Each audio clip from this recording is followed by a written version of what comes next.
À présent, mesdames et messieurs, nous allons écouter le message de monsieur le Premier ministre Ousmane Sonko, qui, comme d'habitude, va nous indiquer la voie à suivre pour un Sénégal prospère, tourné vers l'avenir, sous vos applaudissements.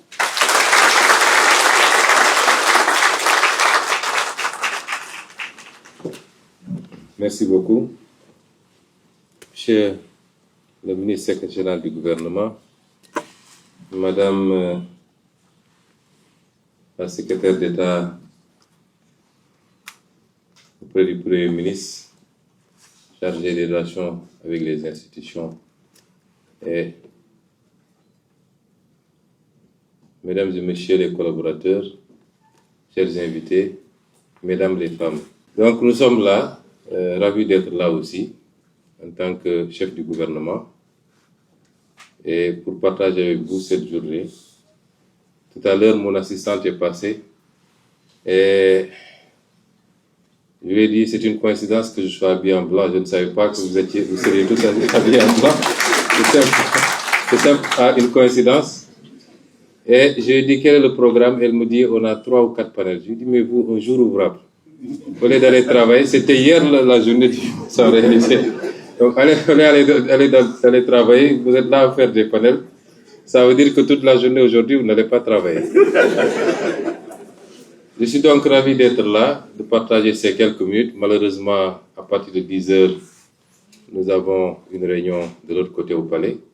Je ne pourrai pas être là plus de 10 ou 15 minutes. Mais c'est pour marquer aussi l'importance que constitue la femme et les femmes pour toute société qui se respecte, et particulièrement la société sénégalaise, dans laquelle nous avons tous été éduqués dans ce bon vivre ensemble avec nos sœurs, nos mamans, nos épouses que vous êtes.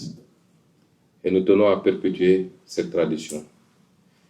Notre vision de ce que doit être la femme, je crois qu'on l'a suffisamment explicité à travers nos discours, à travers nos récits, mais également à travers les ouvrages que nous avons publiés, mais aussi à travers nos programmes politiques. Il ne s'agit pas de parler d'égalité, il s'agit simplement de tout faire pour que chaque femme ait ce qu'elle mérite. De la même manière que tout homme doit avoir ce qu'il mérite. De par son mérite, c'est important, nous devons travailler à égaliser les chances, mais à travailler même à discriminer légèrement quand il le faudra, pour permettre aux femmes de rattraper ce gap. Quand j'étais aux impôts, j'avais tendance à dire que si on veut régler un certain nombre de problèmes liés à la corruption, il faut confier aux femmes toutes les responsabilités au manipule de l'argent. Toutes les responsabilités. Parce que les statistiques ont prouvé que c'est malheureusement la zone qui est la mienne, qui est la plus exposée à certains phénomènes, notamment la corruption, aussi bien en quantité qu'en volume. Tout à l'heure, en venant, j'ai discuté avec Madame le ministre de la Justice, elle me dit que les statistiques carcérales, c'est qu'il y a 3,4% seulement de femmes dans les prisons. 3,4% de femmes. Tout le reste, c'est les hommes.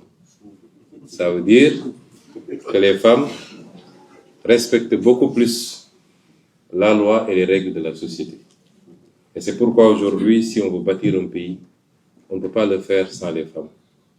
Le pays qui avance sans ces femmes est le pays qui n'avance justement pas.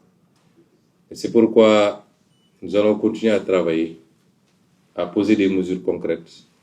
Je peux annoncer parmi ces mesures-là la réforme foncière, surtout en zone rurale, qui devra permettre aux femmes d'accéder à la terre, qu'elles sont les plus nombreuses à travailler d'ailleurs en zone rurale. Permettre aux femmes d'accéder beaucoup plus, et beaucoup plus généralement, aux responsabilités. Avant-hier, le mercredi passé, en Conseil des ministres, je faisais le tour de la table de réunion et je regardais les ministres et je décomptais. Bon, on a, je crois, 5 femmes, n'est-ce pas, Marie-Rose? 4 femmes. Et je décomptais. Je me disais, bizarrement, si on me disait en qui tu as confiance le plus dans cette salle-là, je dirais c'est les 4 femmes-là. Parce que je sais qu'elles trahiront pas. Parce que je sais qu'elles trahiront jamais. Elles sont fidèles et loyales dans les relations. Et c'est pourquoi aussi, même ici au sein de la primature, nous avons essayé d'impulser un certain nombre de choses pour les femmes, notamment la crèche.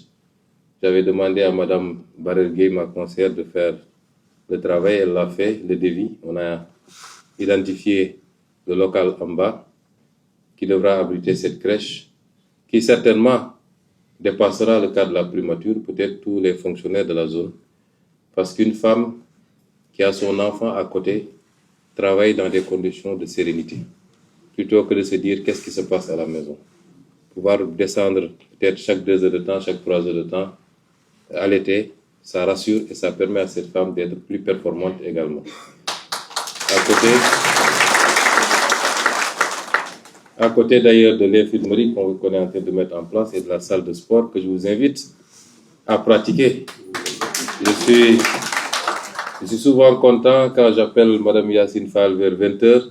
Elle me dit je suis en train de faire mon sport à la salle de sport en bas. Un corps sain, comme on dit, un esprit sain dans un corps sain, c'est ça qui permet d'avoir les résultats et les rendements que nous attendons. Je pourrais continuer à disserter sur nos ambitions pour les femmes. J'ai toujours eu cette ambition. J'avais consacré une partie de mon salaire de député aux femmes transformatrices de Casamance.